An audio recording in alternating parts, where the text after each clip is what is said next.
Archbishop Andrew Che of Gwangju explained in the decree he issued in January 2008 that one of the reasons why he issued the decree was that Julia and Juliakim were not complying with the conditions stated in his ultimatum of February 2005. In that ultimatum, Archbishop Che asked Julia and her husband to resume their normal faith life in the parish and to present their detailed financial records to him through the parish. Julia prepared the required papers and went to the parish office of Naju hoping that he and Julia could return to the parish. But the pastor refused to accept his papers. The pastor only repeated his earlier demands that Julia and Julia bring the Blessed Mother statue to him, close down the Blessed Mother chapel and mountain, and announce before the parishioners during a Sunday Mass that they had been fabricating the messages and miracles and promised not to do so ever again. The pastor said that Julia and Julia would be allowed to return to church only when they met all these conditions. These were impossible conditions for Julia and Julia because they were tantamount to betraying the Lord and the Blessed Mother as well as their own conscience. By imposing impossible conditions, the pastor of Naju expelled Julia and her husband from the parish. Archbishop Andrew Che also knew about this, but he only continued making the incorrect accusation that Julia was not leading her normal faith life in her parish. Julia and Juliakim sent a letter to Archbishop Che in March 2005, but the Archbishop only issued a pastoral letter 2 months later, declaring that the events in Naju had, quote, nothing to do with the Catholic Church. In his decree of January 2008, Archbishop Andrew Che also accused Julia and her supporters of announcing the construction of the basilica requested by Our Lady and collecting money.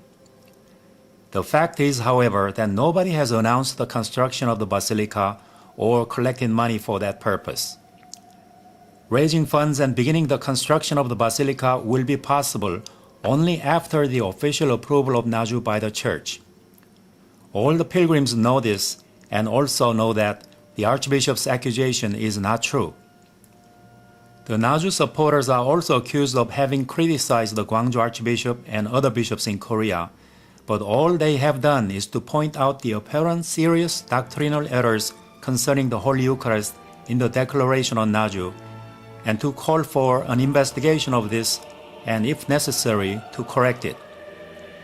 They have also pointed out that the previous investigation of Naju by the Gwangju Archdiocesan Committee was deficient, in that it did not order any scientific tests, and it totally ignored the opinions of Pope John Paul II and several bishops who had personally witnessed the Eucharistic miracles and other signs through Julia. The Gwangju Archdiocese has emphasized obedience and unity in the Church, but are they really interested in unity and obedience when they ignore the Holy Father, bishops in other countries, and countless other witnesses? Canon law allows the faithful to voice their concerns and requests to the shepherds concerning the faith and for the common good in the Church.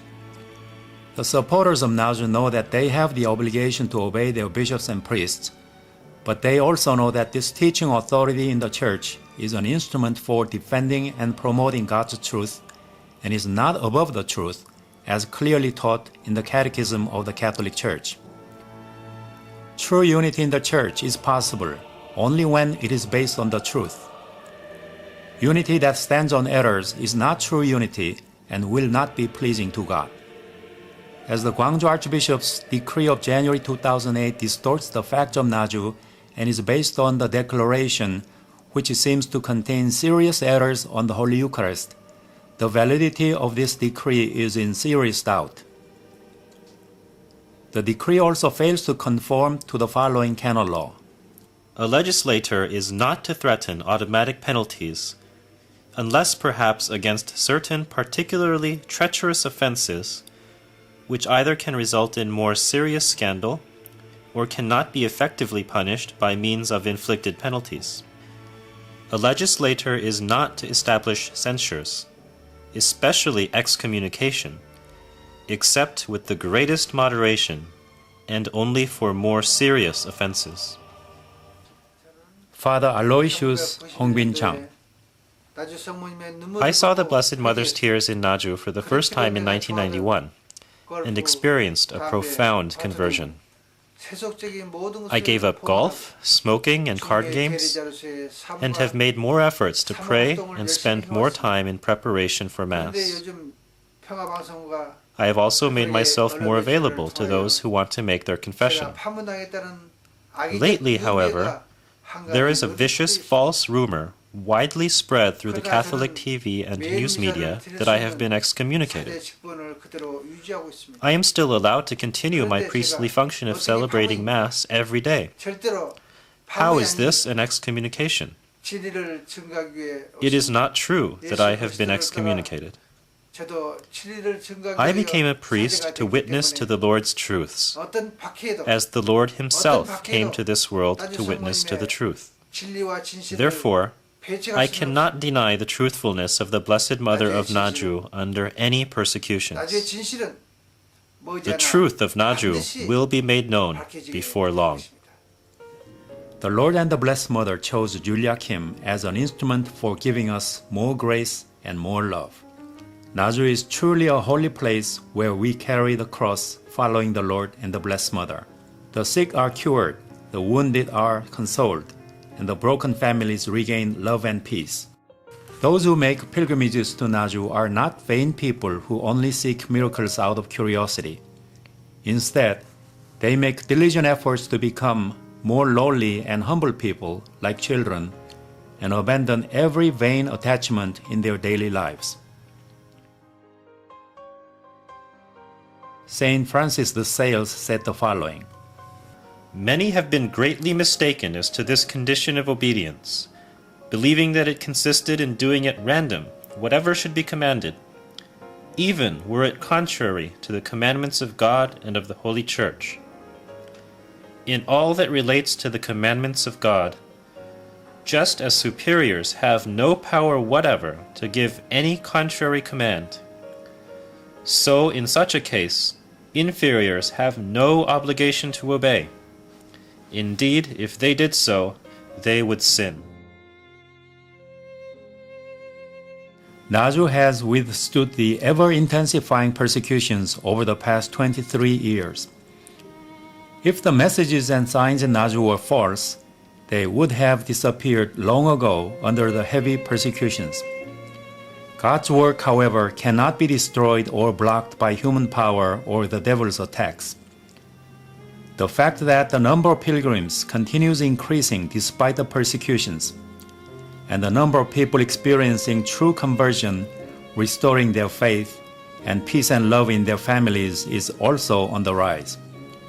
These must be the most convincing evidence of the divine origin of the events in Naju.